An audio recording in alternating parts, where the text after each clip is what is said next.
prerequisite, right?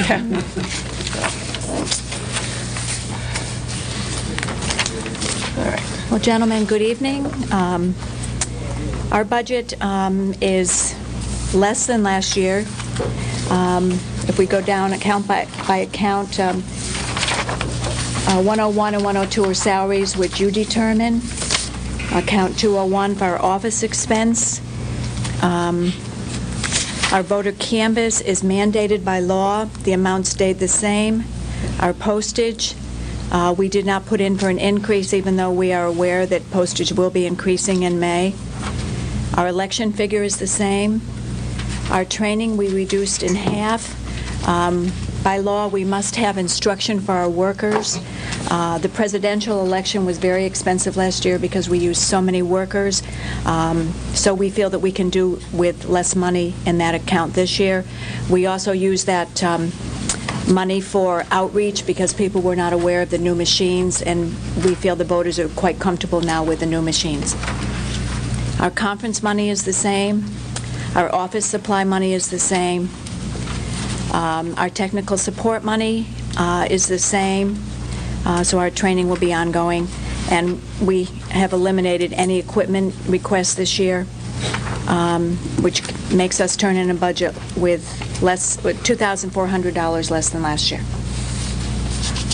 Does anyone have any questions for the two registrars? None? Oh. Thank you, lady. Oh, that's a disappointment. Oh. Thank you very much. Oh, Thank you're you. very welcome. Thank you for listening. The next item is the building inspection, count 180. At this point, I don't see my building inspector here. So why don't we skip that for now? He may think that the meeting starts at 7:30 and go ahead with emergency management. That'd be- 90 account. We'll bring him to the, 90. all right, we'll just move with schedule.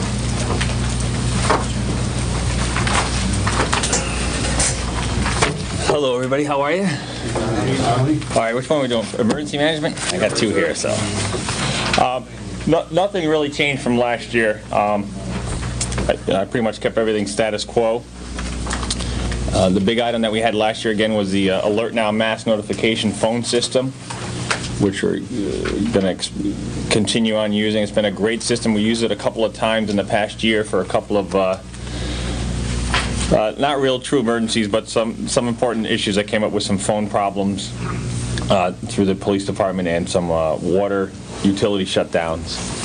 We're also using it not just for emergencies, but for administrative uses for the fire departments and the police departments to send out messaging for important messages for the fire departments. For both departments have about 50+ members, and then the PD's using it for callbacks for extra duty or for other callbacks for work. So it's been a great system, and everything else is pretty much staying the same there. Just under training and education, I kept the amount the same. I just cut down the line items. We're actually in the midst of a CERT training program right now, which is a community emergency response team. It's something the federal government is pushing for volunteers to get community people some light training in emergency response, very light training, to help out on the emergency management end as far as working in the emergency operations center, doing some basic disaster preparedness education for people. A lot of that funding does come from the federal government. There are grants that we apply for to have the initial training and for supplies. They don't cover everything, so I just kind of split up the education part to include some of that. A lot of the conferences and schooling for emergency management, actually the state is finally stepping up and using all that money they're getting from the federal government to expand the training program, so we don't have to rely as much on outside training for that. Other than that, again, like I said, it's pretty status quo from last year. So I don't know if there's any questions. Any questions? Account 3290.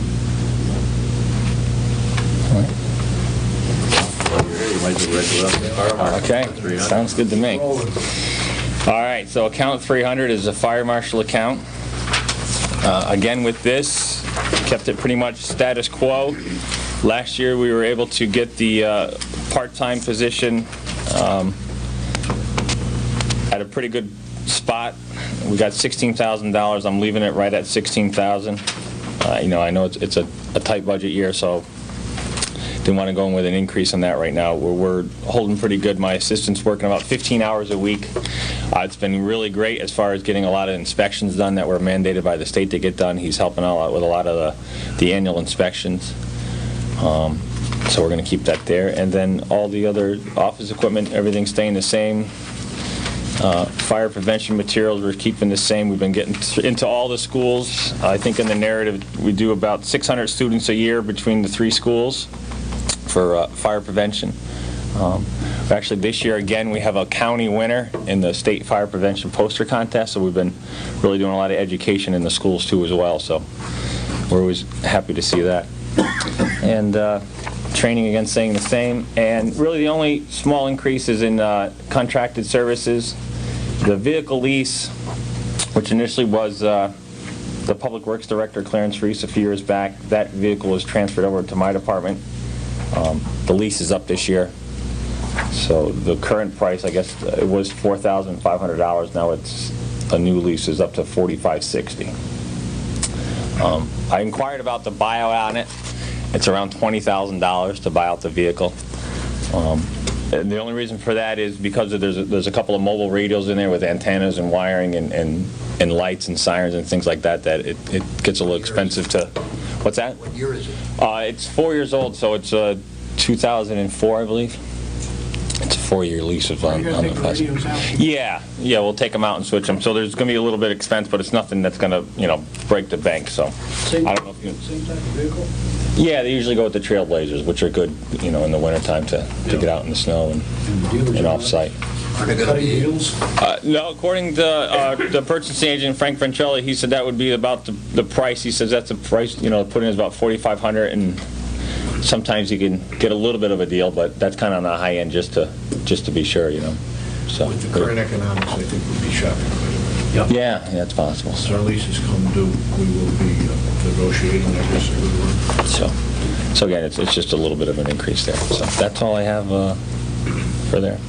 Try to keep it pretty status quo here, where we can kind of use what we have. I mean, I usually tend to give back a little bit of money at the end of the year. I usually don't spend every penny of it, so I don't anticipate that happening again this year. We can kind of operate with what we've been doing. Fire marshal's salary frozen? I believe so, right? Yeah, all the classified positions are frozen. Yep.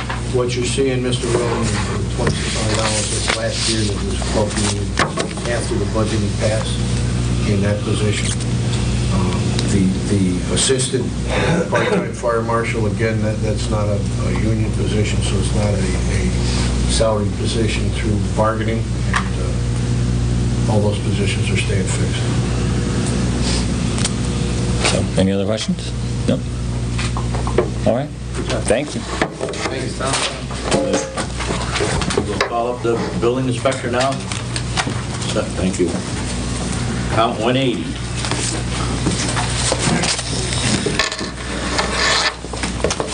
Hi, how you doing? Gary Belton, the building inspector. And I guess we've done this for the last 6 years here, so I mean, I could read it all to you, but I know you all have a copy, so everybody I know wants to go home. So the only thing that we've increased, I think, on our budget here is we have longevity for one person, the last item. That's going up. And we've also had the copier services, which has gone up very minimal, less than $100. And pretty much everything has stayed the same. We've stayed the same for about 6 years now. The assistant?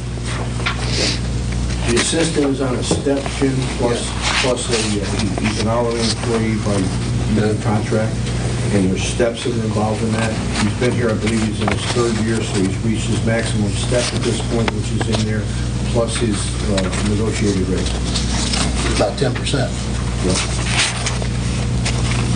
But that's contractually where we are. So if there's, any questions, I mean, we do see a little bit of things picking up, which is surprising actually, but this month actually is, we have Agway that's going on, we have Memory Corp, which is good for the town, Snap Fitness out there, Armando's talking about things. We got 2 places over in F.J. Clark, and there's one on Second Lane, so it's surprising. Especially Memory Corp, that's a nice business that I'm on there, so. Agway is nice too, because it's, something for the town, and that's been there for a long time, so somebody that's doing something, I think, in this economy, it's a good thing for the town. I don't know if there's anything else. Anybody else got any questions? Thanks, everybody. Anybody questions for the building inspector? All right. Thanks again. Thanks. Well, moving along here fairly. That we only leaves count 360, the police department. We'll slow down for you. Commissioner in chief. I'm sure you will. How's everybody tonight? Again, I think I know everybody. I'm Nick Ellis. I'm the chairman of the police commission. This is Jeffrey Finch, our chief of police. We're going to go over 360 account with everybody. I've done this for a couple years now. 101 is the chief of police's salary, which is determined by the first selectman, and that's normally done in July. So that's the same as last year at that price you see on your paper. 102 is also the captain salary. These 2 individuals are not part of the union, so again, this is determined by the first selectman. Account 104 is dispatcher and clerical, part-time people in there, canine, they're in there. We came at 2% below this year on that account. We did a little bit of changing in there. If anybody has any questions as we go along, you can stop us or make notes and do it later if you like.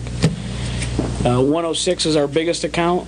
That's negotiated salaries. Those are our sworn officers.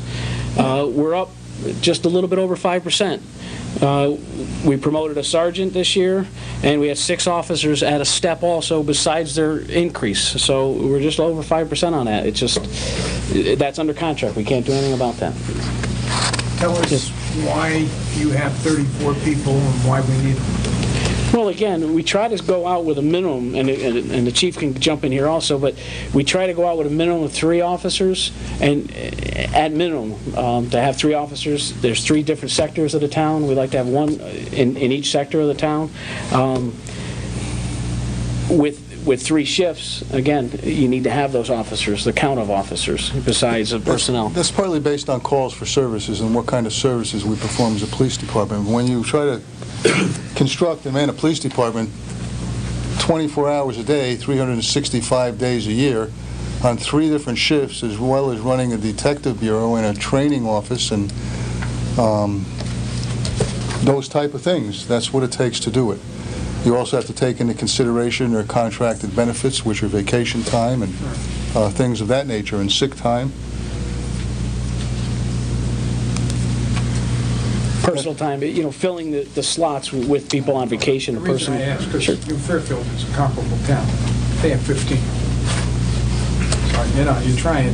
Right. That's why I asked the question. Not a problem, though. Okay. So 106, again, is the biggest increase. The rest of it, as we go across... Let me ask you a question. You got 34 right now, full-time? There's 36 with the chief and the captain. Okay. Yes. There is no vacancies?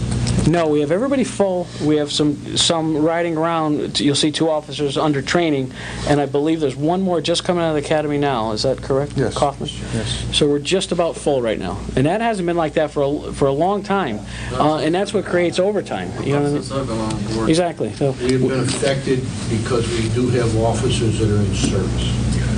And as a matter of fact, we have another one that's going to report back to Iraq in another month, I would think. Yeah. So that will leave us down, and we will be having to run overtime again. And the worse times get, and we're headed for bad times, the more you're going to need a police department. Who's going back to Iraq? Will Holland is going back. Okay, so that's that. Overtime account is always a tough one.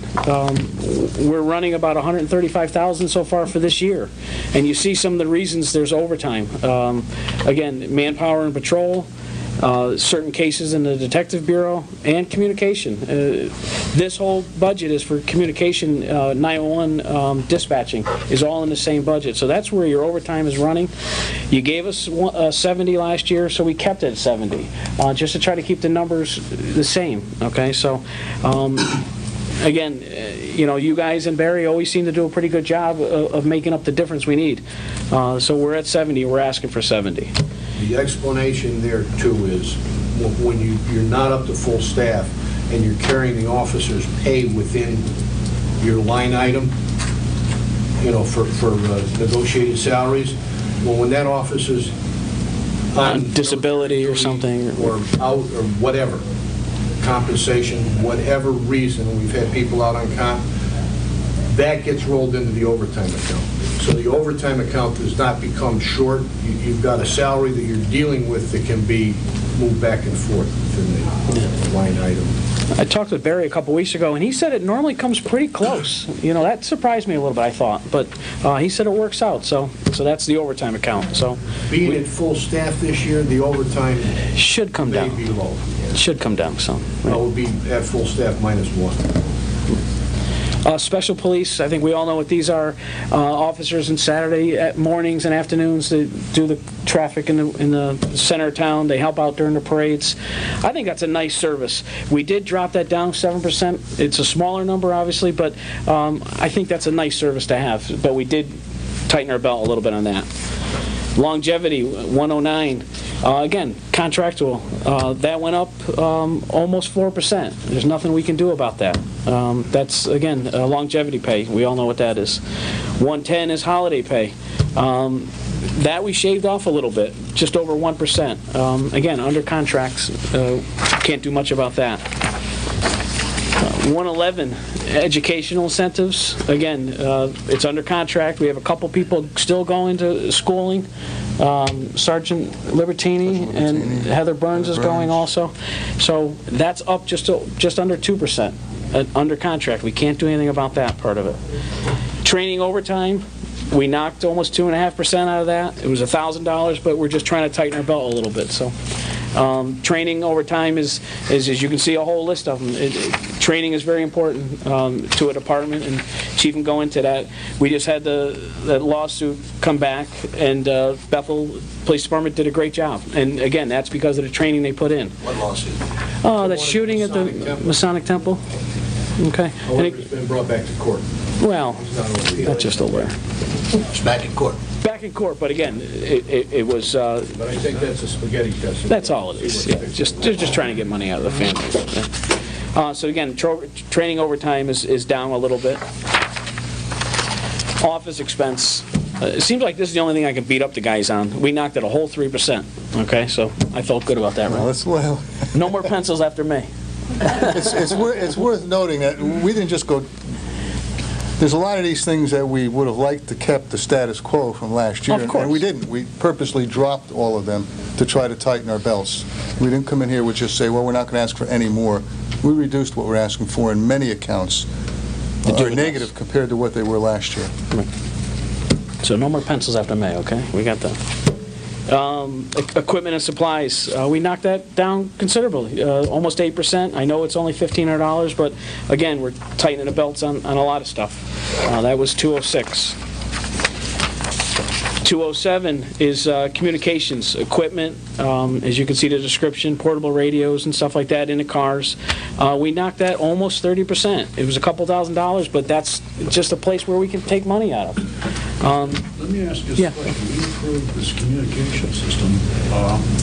Is this that particular line item here? Are you required to update this thing? Well, that wasn't, I'm sorry, that wasn't communications. That was actually software to run, reporting and tracking of cases. That was nothing to do with communication. That's under 313 for software, and we'll get into that, okay? But again, communication is just dispatching between headquarters and the cars and other departments, obviously. But we knocked a couple thousand out of that because we're able to. We're trying to do with less. 214 is the K9 unit. It's a real small account. It's $1,800. We kept that the same. We're just about halfway through the year, and we're good on that. We really couldn't cut much out of that one. $254, the bicycle unit, we, again, real small, $1,650. We kept that the same for equipment and uniforms and stuff like that, little extras the guys need to ride the bikes. We have a couple more younger guys that are going to get real involved with that this summer, so you'll see that more. I think that's another feel-good thing, people just seeing it in town. Again, it's a real small dollar amount, and I think it's a good service. Armor operations, again, we knocked almost 23% out of that, is because there's really tough to knock money out of it. So we knocked that almost $4,000. That was $255. Training and education. This is different schools and courses and some travel expenses. We knocked almost 6% out of that one. That's not under contract, and we're just trying to tighten our belt. We knocked, again, almost a couple grand out of that one also. 306 is professional services. Again, it was $8,000 last year. We knocked it down to $6,000. It was better than 25%. And again, just trying to tighten our belts. We're going to be okay, so. 308, clothing allowance. Again, that's under contract, but we've got that down almost 8%. Why was that, Chief? We usually have $3,000, $4,000. It costs us almost $2,000 to equip one new officer. So we're up to full strength. We don't anticipate hiring anyone. So we took about $3,000 out of there, I think. Was Charlie Hupp's shirts more expensive? No. We're using that in February. Again, that was 308 under contract, but we were able to shave some out of that. No, he's down in Florida. I wouldn't say if he was even in Connecticut, I wouldn't even say it. I still have a scar from him. 313, contracted services. You can go down and pretty much, we've shaved where we can. One thing we did eliminate was CLIA. The state accreditation is up to speed, and maybe, Chief, you can speak of that? 5 years ago or so, when we decided we wanted to become an accredited department, there were two possibilities. One was the state starting an accreditation standard, and it was CLIA, the nationally recognized accreditation organization for police departments. At the time, the state was floundering. They couldn't seem to hire somebody. They couldn't seem to get their plan together. So we didn't have the confidence that they would be there next year. So we went with CLIA. But CLIA costs you about $5,000 a year if you want to be part of the organization and become accredited. We have become accredited from CLIA, and we are accredited by CLIA now. Today, the state has gotten their plan together, and they accredit police departments as well to the same standards that CLIA does, and it costs nothing. So we've made the decision to drop CLIA because of the cost, because of the economic state that most of the towns are in presently. And we're going to go with the state accreditation. We're in fact scheduled to go up to the state March 5th to be awarded state accreditation. So we'll still remain accredited. The advantage of CLIA was it was a nationally recognized organization. It was a certain sense of pride that you met national standards, but the state has established their own accreditation process and is reputable and well respected at this point. Besides the certificate for the accreditation and being accredited and nationally accredited, Lieutenant Kennedy did a great job for the last 3 years, and Heather Burns also, to make that department having all their policies in place and everything else that was required to be nationally accredited. So it wasn't a waste by any means. Again, the department's in much better shape down there. I mean, they all know how to tie their shoes to handcuff somebody. I'm not trying to make a joke out of it. It was a lot of work. I saw it from the backside of it. And again, there was a lot of time put in, but it wasn't for nothing. The department is a much better department today. And again, for being state accredited now, it's just walking over and saying, here we did, here's all our work is done. And it was because of Lieutenant Kennedy and Heather Burns. So it was great money being spent all those years, except we're trying to cut back a little bit, and there's a $5,000 number. So that's the reason we went to the state. And the state is in much better shape now, and it's zero. So I think you guys like zero, so we'll be good on that. And there was an International Chiefs Association, and it was $850 we cut out this year. And also radio tower lease. Barry seemed to pick that up. It was $1,250 last year. I think Barry picked it up on emergency services. So there was almost a 7% decrease on contracted services. Okay, so that's where the 7% was on that. 403 is capital equipment. Since I've been here, we've always gotten 3 cars each year. They used to go 2 cars, then 4 cars, then no cars. 3 cars seem to work. The cars stay in good shape. There's no big swing the next year to have 4 or 5 cars. So we did put 3 cars in there, and I would really like for that to stay because I think that's a good mix each year to budget. I know it's a big expense, but those are the offices for those guys. It gives you the best return when you turn in a used vehicle, not that you get a whole bunch of money. Not that you get a bunch of money, right? But you get a better return for a 3-year-old vehicle than you do for a 4-year-old vehicle. Right. How large is our fleet now? Captain I is have here. the captain here, just to answer those questions. Captain Sedivan? Okay, this is kind of involved. 9 marked patrol cars. Fleet includes Detective Bureau cars. Those aren't the marked ones. Also administrative vehicles. I've got 5 of those altogether. I've also got some vehicles that are infrequently used but essential nonetheless. I've got the emergency services unit bus. I've got a car that we use to tow the radar trailer around on. I've got the animal control officer's van, things like that. The 9 marked units that are on the road every day, I broke down a list of what they are frequently used for. Because you'll drive by the police headquarters and one day there'll be no cars, the place will be absolutely empty, and the next day there'll be a line of cars and you'll wonder, well, why are they all here? Every single day the school resource officer takes a car up to the high school. Every single day, the DARE officer takes a car up to another location. We use older cars for those vehicles because they don't have a lot of travel to contend with. But on the other hand, I think it's, first of all, these guys need the vehicles up at the school in case something happens. They need transportation. We can't expect them to drive their own cars. And also, the vehicles act as a deterrent for people who might choose to do something in our school park. So 2 cars of our fleet every day are tied up at the schools. Patrol unit with a full contingent of patrolmen on the road every day may take up to 5 patrol cars, sergeant and 4 patrolmen. With a full retinue of officers now, we're going to need to have as many cars as we can. Now the problem is there's 1 car out at the body shop and 1 car out at the town garage and 1 or 2 cars out at a light and power company job where the light and power company pays us rent, whittles down our fleet every single day. So, you know, at this point, despite the fact that some days you might drive by and see 2 or 3 cars or 5 cars in the lot, every single day there's guys who'll come to me and looking for a car and we'll have to put them in something else that might not necessarily do the job as well as a marked cruiser. So I have total for my fleet numbers of 19. However, a quarter of those vehicles aren't vehicles that we would use every single day. A quarter of that number are vehicles that would be infrequently used, like the ESU bus. Going back to extra duty, a CLP job or a Comcast job, we get 12% on every dollar that's put in. So, and I think the number was about $102,000 that the town received for the 12% administration and the cars. I think they get like $15 an hour for a car to be on the job. So that's in addition to the administrative cost. There's okay. an hourly rental rate for the car, so we get $15 an hour for the car.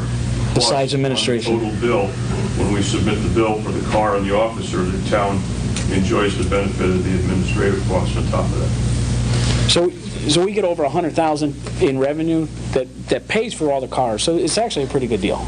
Well, so can I interject? Yeah. We don't get it in the sense that the police department. No, general fund. No, I was looking at we up here, not you. Well, that would be part of it. Anyway, the money doesn't come back to the PD. It comes back into our general fund where it's reused to maintain everything from police cars to snowplow trucks. That buys your new ones. That's revenue that's picked up. Helps. Actually, it does buy your new cars. Helps. That revenue comes in and it's the cost of your new cars. Plus, we have a completely unique situation this year. Bethel is the only police force in the state of Connecticut that has the PSA, the Public Service Area License, through the Department of Health for the advanced life support, which is a billing situation that gets bundled bill with our fire departments, and we're going to receive a lot of revenue from there, and you'll see that going forward, where you have a reduction in your paramedic intercept that we've been allowing $250,000 to $300,000 a year for. So there's going to be a recovery on that, which is going to help the taxpayer this year. Plus, your police department is your first responder. That's why you'll see the defibrillator in here that's needed. They have to readily check them. You go down, they get to you first. I've had personal experience with it. Lieutenant Kennedy and I met in my front yard when a man died. So they're there. And again, that's why you need vehicles. Obviously, I'm totally in support of 3 vehicles for this department. Okay. So you wouldn't put them off for a year? I wouldn't do that. Okay. If you put them off for a year, Mr. Slifkin, You have a you're big liable to jump. end up putting them off for 2 years. Or you're going to need 4 or 5, so it's a shell game, you know? Yeah, 2 or 3 years down the road, it's, Bob, what's the average mileage of these vehicles after 3 years?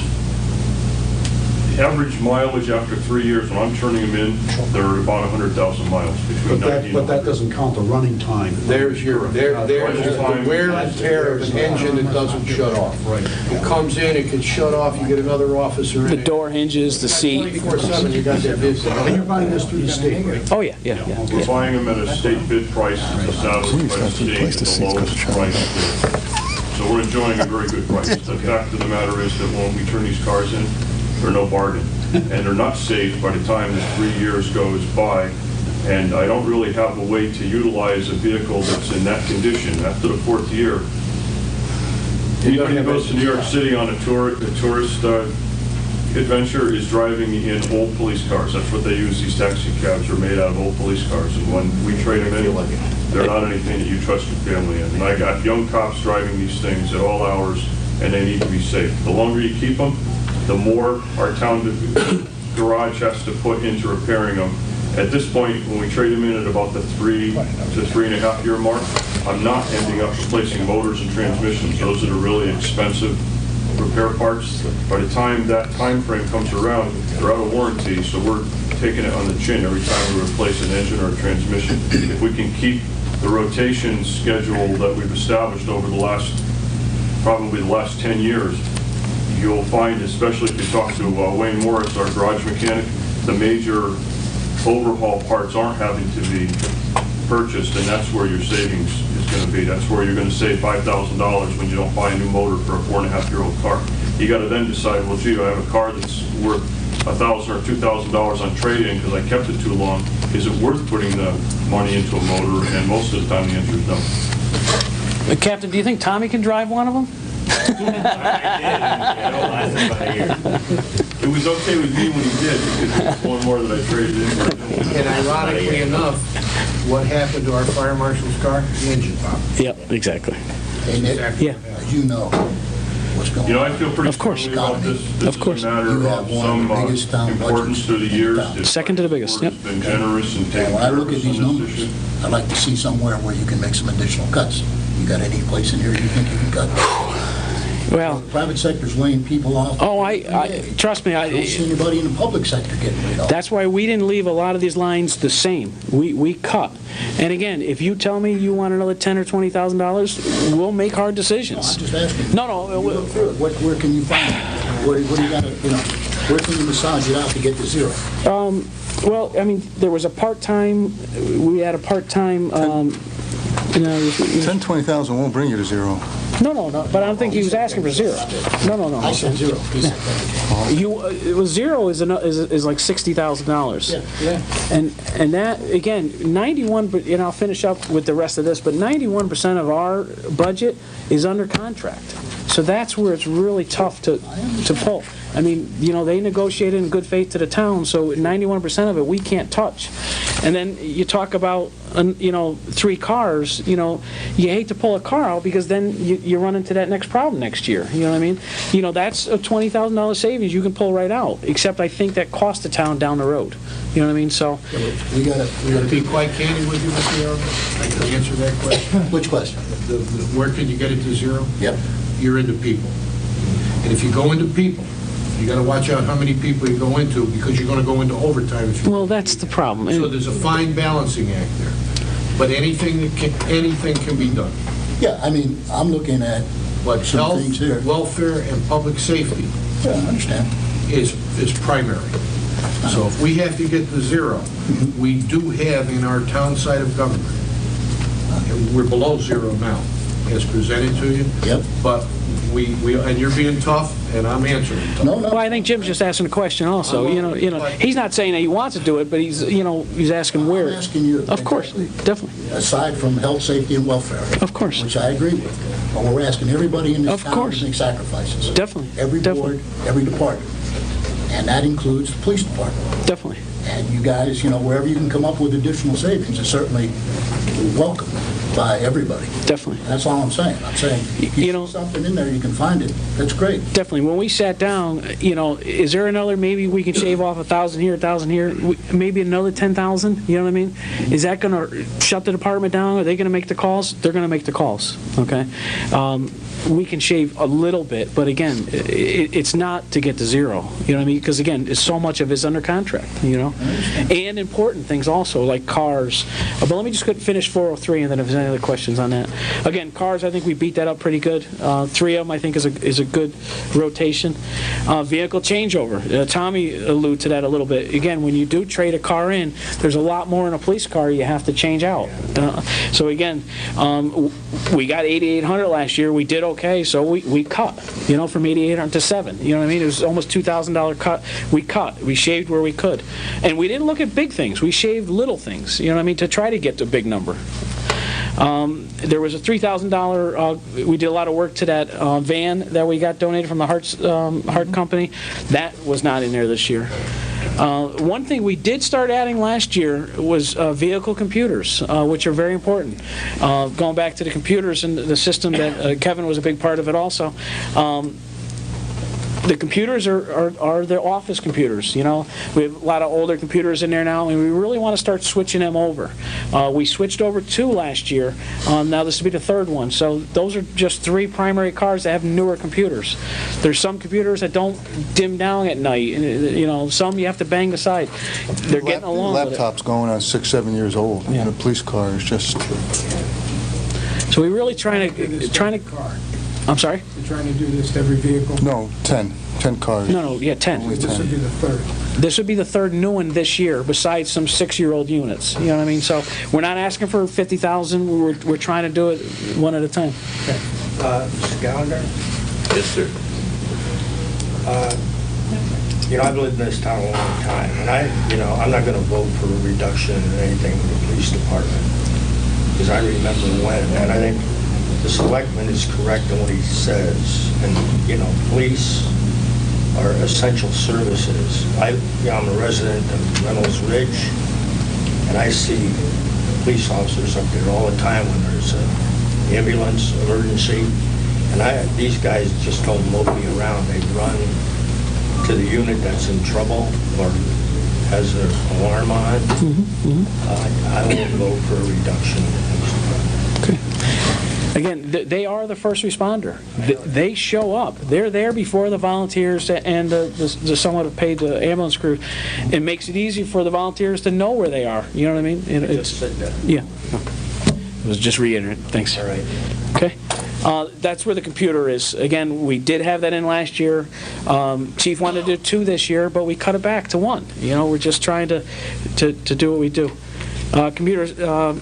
Computer hardware upgrades and repairs. That's a $9,000 account. There's a lot of things between, you know, with the computer hardware that you need to change out during the year. There's servers and stuff. Chief can probably speak of that a little bit. There's equipment that you need to have in there, to be repaired and replaced during the year. Any of you that are familiar with what it takes to build a server, you can go out and buy a nice Dell server, about $3,000. It'll cost you another $6,000 to get it up and running between the server software and other software that has to be put in there, and a technician to come down and hook it all up. And we have those concerns and those fears, and what it costs to keep that equipment running. Okay.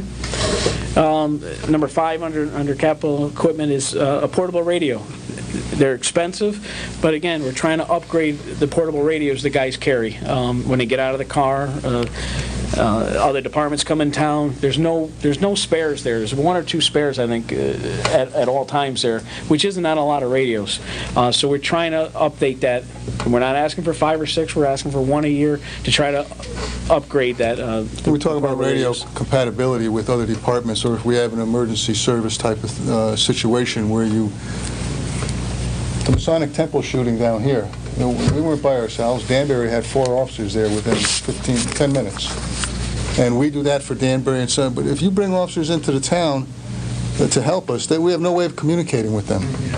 So we want to have 4 or 5 of these radios in stock, so we have them that we can pass out to whoever else comes into town that we need to communicate with. Is there any standardization occurring within the state such that it may... It's moving in that direction. There is. There's lots of things going on, but full compatibility, I think, is a long way off, and the cost of it is phenomenal. It is phenomenal. And, I mean, some systems, the state has 800 megahertz, we have 4, other people have 87. It's all over the scale. And there's people out there, there's radio communication companies out there with plans to fix that, and yeah, it'll cost you $20 million or something statewide. Do you currently have any dead zones in the town? Pardon? Any dead zones? Yes, we have a few minor ones. We've made tremendous strides over the last 3 years, really. A couple minor ones, but nothing of significance, no. You drive 100 feet down the road the other way and you're back in. That's hot now? All right. How about on Stony Hill? We had one area. With the radios in the cars, we're at 100%. With the portables, we're at a little less than that, like 97%. And we made some tremendous, I think one we raised, did we raise the top point? Right, it changed it. We're at the top of that. Now, much better system. Installation with a new tower. The cellular people are up there. And part of the deal was they put us on top.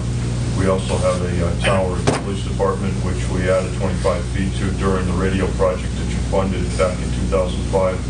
And there's a receiver at the Duracell property up on the Berkshire Park. So we're in a good place with that. The last thing is a defibrillator.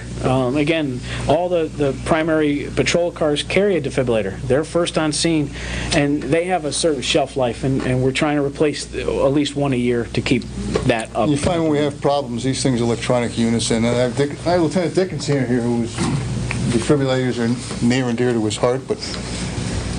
Literally. That was cute. That was cute, Chief. We find when we send these things back for repair, the company won't repair them. There's only a few repairs that they'll make, and they won't repair them because they don't want the liability either. So they only, like the computers and all these other electronic things, they only have a certain life shelf or expectation that they're going to survive, and you don't want to wait until they die, whether it's a laptop in a car or whether it's much less a defibrillator. So we're trying to get enough that we can ensure that every car on patrol has a defibrillator in it, and the police department has one in it. Presently, right now, we don't even have enough to make sure there's one in the police department. What do you have, one in every patrol car? We have, Lieutenant Dickinson, would you give us a report on our defibrillators? We have 6 right now, 5 of which are currently functioning. One is out for repair at the company. When the officers go out on patrol, they take one out to their cruiser. Obviously, I'd like to see one in every cruiser as part of the regular first aid kit, along with the oxygen and the other materials. And also one at headquarters to deal with people who come in the front door with a problem and prisoners who try to hurt themselves or have other medical issues. They're a fairly minor expense when you consider the whole picture, and it was the fire department They gave us our first. That goes back some. Is the equipment you're using right now, fire department, police department, the same, the defibrillators? I don't know if it's exact same. I don't know. I think we're using the same hardware. Chief Parsons. The usage of them is standard, though. I mean, how you use them. My thinking is that, when you go out to buy these things, you negotiate for the town. So the fire department and police departments get the same thing. Same thing with first aid equipment. I don't know if you use the same size first aid kits or what, but try to get all in one swing, and negotiate it and get one price. That'd probably be the best thing. Absolutely. I think they just started doing that with oxygen bottles, because there was a big savings. So Lieutenant does a great job with doing that, so he does look at those savings. That's it under 403 capital, and that's down almost 9%. So again, we cut where we could. The whole budget came in at 1.9% increase. And, over 90% is contractual. So, our hands are really tied on that. There was a total increase of $66,000 this year, and just all of that obviously went to pay, contract services. So, is there any questions that anybody else has on this? I just want to make a couple of comments on the cars, and going back to another time, another century, the last century, 20 years ago, the Board of Finance, history repeats itself. The Board of Finance did one year reduce the cars replacement from 3 to 2 in the interest of saving money. For that It took several years. It was a bad move, and it took several years to recoup. You're always behind on the equipment. But that was the one reason why they convinced them not to do it, but there was a much more serious reason.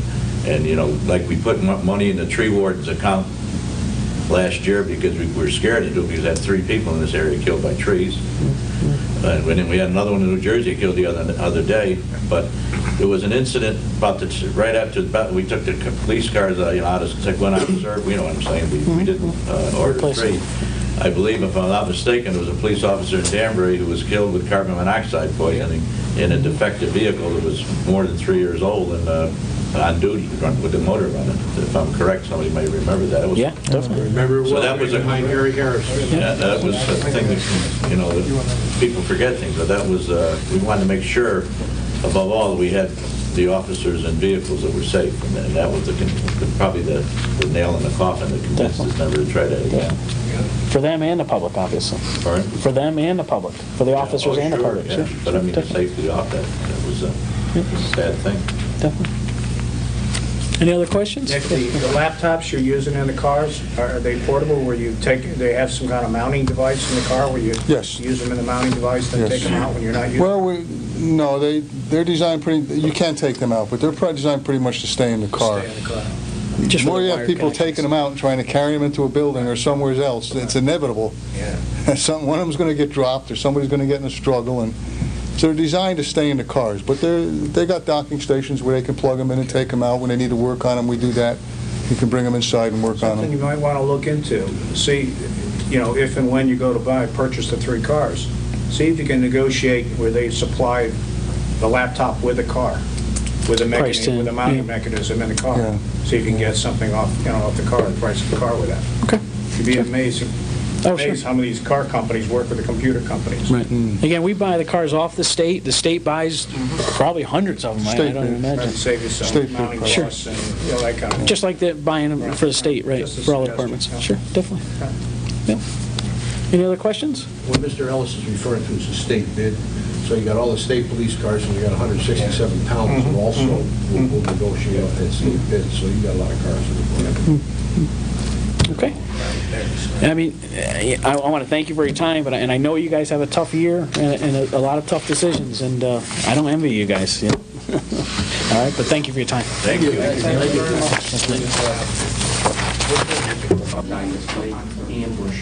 Oh, yeah? And they stay within 4 days and pay on it. At this point, it's 7:03, and I'll call the Board of Selectmen back to order from our recess.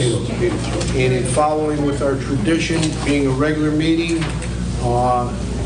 if there's anybody here tonight that would like to speak in regard to anything, public comments are now available to the public. Seeing nobody who wants to speak, we'll move forward to the acceptance of the minutes of January 20th, 2009. I'll make a motion that we accept the minutes of January 20th.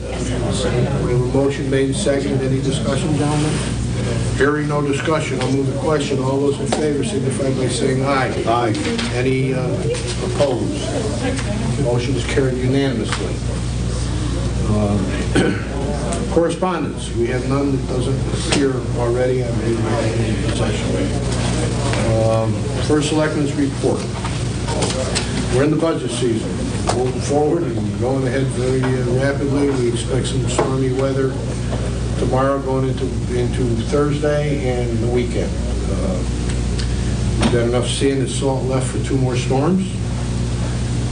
We definitely will be allocating more so we keep our sand shed full as much as we can hold in it, because the price is not going to get better next year. And we'll have some on the ground hopefully when we're done. Anything else, Kevin? Anything?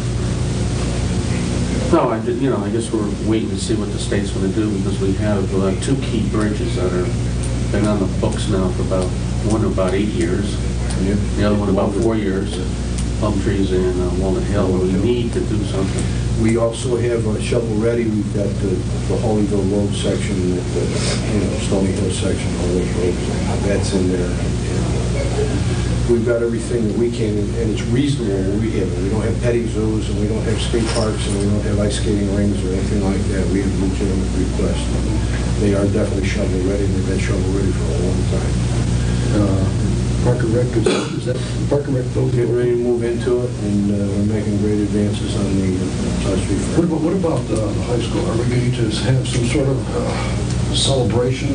On the 7th of March, we'll cut the ribbon. It's done on time and on budget. Maybe a few $100,000 on it, but no promise to that at this point. Still meeting? Well, the selectmen's meeting will finish it up, Chief. Basically, that's our reports for tonight. We're proceeding with the budget situation. New business. Question. Yep. I know it's probably going to come up more probably with the Board of Finance, but contracts, I mean, this is a big thing in the paper now. I mean, I know Danbury is, Mayor Bowden's made a big statement that he's going to, I guess, reopen or sit down with all the bargaining units for contracts that have been contracted and others that are in the process of being signed off. Have we done anything about looking at or sitting with our bargaining units? I have discussed events with our 4 bargaining units on the town side. Yeah. And of course, obviously, the school side is negotiating there. We've negotiated in good faith with the 5-year situation. It was very good. We're hitting a time that's hard. All department heads have been asked to come in at 0, and you can see what's happened. They are. I made a statement here tonight to Mr. Roden. There's only so much you can take off of material. Material's going to go up. It has gone up. There's only so much I can do with, we've locked in fuel oil, diesel fuel, and gasoline for next year at a tremendous savings, well over $200,000. We've made all the moves we could. We've short-term bonded. The last time we went out to short-term bond, it was 1.5%. So there's a tremendous savings there. We saved a lot of money last year. Obviously, we put $680,000 in the bank. But the contract thing is such a sensitive issue because I would say most people are not blessed with the union. And most companies I know are all frozen. Frozen for the year. They've removed benefits. They've reduced the match on 401k. These are things that you thought were granted to you as an employee. They removed the educational reimbursement at our place. We're now working on a 4-day work week. We're working on 1 day covered by unemployment through the state shared work week program.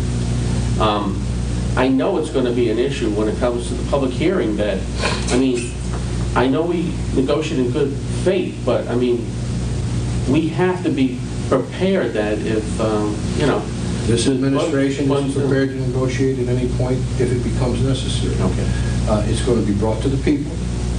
In our position, obviously, I mean, for 3 years, I've maintained the same position. I'm not going to tell people to vote for a budget. I'm not going to tell them not to vote for a budget. I'm going to present the budget to the Board of Finance. That's what we will do as a Board of Selectmen. At that point, it becomes their budget. They present to the people, and then the people tell us what to do. The beauty of democracy, and this gentleman up here on the wall that I refer to all the time, Norman Rockwell's buddy, is tell the people the truth, let them vote. And then whether we're for or against the outcome of the vote, it is up to us to obey the voter. We work for the boss and we do what we're told. But you've not done any front-end negotiating with them? I've been talking to all of my union representatives, you know, the negotiators for the union. I've spoken to everybody. We're in very amicable terms, and they're ready to talk if we need to. We're blessed in this town, too, because it's not just people that work for the town, it's people that live in the town that work for the town. So we're very fortunate there. Everybody that I negotiate with is a town resident. So they understand it. They're looking for their pocketbook the same as we're looking for ours and the people are looking for theirs. Even if we have a flat zero, I think it would be tough to get it passed. Right, that's why I totally agree. I have the same, this is Bethel. This is a blood sport down there. This makes the Roman gladiators look like amateurs. I know that. But at this point, am I prepared? Absolutely. I'd be a fool not to be prepared. And I don't think in 3 years that I've proved to anybody that I'm a fool. Now, has Bill Kingston, has he sat with you at all? We've talked. We talked. Because, I mean, whatever gets done in town, it's got to be even across the town. I mean, there could be We have a Board of Finance that Mr. Gallagher demonstrated last year in his leadership on the Board of Finance, that it was very evenly done. And as the people voted, he removed, at their request, proportionally. And the town took a bigger hit at one time than the Board of Ed did. Yet, the final vote was yay, 4 different.